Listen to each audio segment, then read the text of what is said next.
Okey, mari kita rungkai satu mitos kewangan yang paling besar yang ramai orang masih percaya bulat-bulat. Ramai fikir kalau gaji cecah RM10,000 sebulan, itu ibarat tiket emas. Confirm bank akan luluskan apa saja pinjaman. Tapi, dalam penerangan kita kali ini, kita akan bongkarkan kenapa realitinya tak seindah yang disangka. Cuba bayangkan situasi ni. Gaji anda RM10,000. Kerja punyalah stabil, rekod cemerlang, langsung tak ada masalah. Dengan penuh yakin, anda pergi bank nak mohon loan rumah impian. Sekali, kena reject. Okey tak apa, cuba apply loan kereta pula. Kena reject juga. Sumpah stres dan keliru kan? Rasa macam dah buat semua benda betul. Tapi sebenarnya, ini realiti yang berlaku pada ramai sangat orang kat luar sana. Bila asyik kena reject, soalan pertama yang terlintas mestilah apa lagilah bank ni nak sebenarnya dari kita? Tertekan tu memang kita faham sangat. Tapi jawapan dia sebenarnya cukup mudah. Dan ini rahsia terbesarnya. Keputusan bank tu tak ada kaitan langsung dengan berapa besar gaji masuk akaun anda setiap bulan. Gaji besar rupa-rupanya bukan segala-galanya untuk bank. Bahagian 1. Matriks sebenar. Mari kita berkenalan dengan apa itu DSR. Okey, jom kita selami benda ni. Apa sebenarnya DSR atau Debt Service Ratio ni? Senang cerita, ia adalah kiraan yang bank guna untuk tengok berapa peratus daripada gaji bulanan anda yang dihabiskan untuk bayar hutang yang sedang aktif. Pendek kata, inilah penjaga gawang yang paling berkuasa tentukan loan anda lulus atau tak. Kalau DSR anda dah nazak, gaji besar macam mana pun takkan dapat tolong selamatkan anda. Jom kita tengok contoh matematik mudah ni. Katakanlah gaji anda RM5,000. Lepas tu, anda ada loan kereta RM800 sebulan dan PTPTN RM200. Jadi, jumlah hutang bulanan anda adalah RM1,000. Kalau kita bahagikan RM1,000 tu dengan gaji RM5,000 dan darab dengan 100, boom, DSR anda adalah 20%. Nampak cantik kan? Memang betul. Pada tahap 20% ni, bank tengok profil keuangan anda sangat sihat dan dorang akan senyum lebar. Tapi, anda kena tahu yang setiap bank ada garis panduan dan had selamat dorang sendiri yang sangat ketat. Kalau DSR anda bawah 50%, memang sangat selamat. Kalau antara 60 hingga 70%, ini dah masuk zon sempadan, kira berisiko tinggi.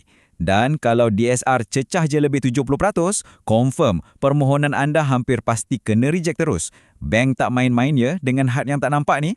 Langgar je siling 70% tu, terus masuk zon merah. Gaji besar pun dorang dah tak pandang.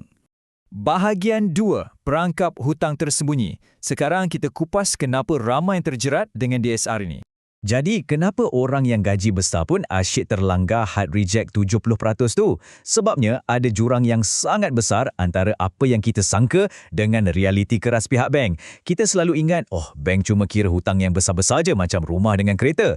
Tapi sebenarnya tidak. Bank ambil kira semua benda, termasuklah kemudahan Buy Now Pay Later atau BNPL, limit kad kredit yang langsung tak guna, pinjaman peribadi kecil dan bermacam-macam komitmen kecil. Semua ni senyap-senyap je masuk dalam bakul DSR tanpa kita sedar. Ini mungkin fakta yang paling buat ramai orang terkejut. 5%. Anda tahu tak, bank sebenarnya akan kira lebih kurang 5% daripada total limit kad kredit anda sebagai komitmen bulanan? Ya, walaupun kad kredit tu sekadar duduk diam, kumpul habuk dalam dompet dan anda tak pernah guna pun, ia tetap dikira dan perlahan-lahan makan kapasiti DSR anda. Mari kita bagi contoh yang senang faham. Bayangkan anda ada satu kad kredit dengan limit RM2,000 yang langsung tak diusik. Pihak bank tetap akan anggap RM100 dari situ sebagai hutang tersembunyi bulanan anda. Anda mungkin terfikir, gila ke tak guna pun kena kira? Ya, tak tipu. Memang macam itulah realitinya. Sekadar ada akses kepada kemudahan hutang tu pun dah cukup untuk tarik turun kelayakan loan anda. Jadi dalam diam, komitmen yang kecil-kecil inilah yang sesakkan DSR tu. Kemudahan moden sekarang, terutamanya Buy Now Pay Later, macam Shopee Pay Later, Grab Pay Later atau Atom, bank memang pandang semua tu sebagai hutang aktif. Ia ibarat pembunuh bersiri DSR kita. Bila dicampur pula dengan pinjaman peribadi dan ansuran nama, sikit-sikit, lama-lama jadi bukit. Habis kelayakan pinjaman tu kena telan.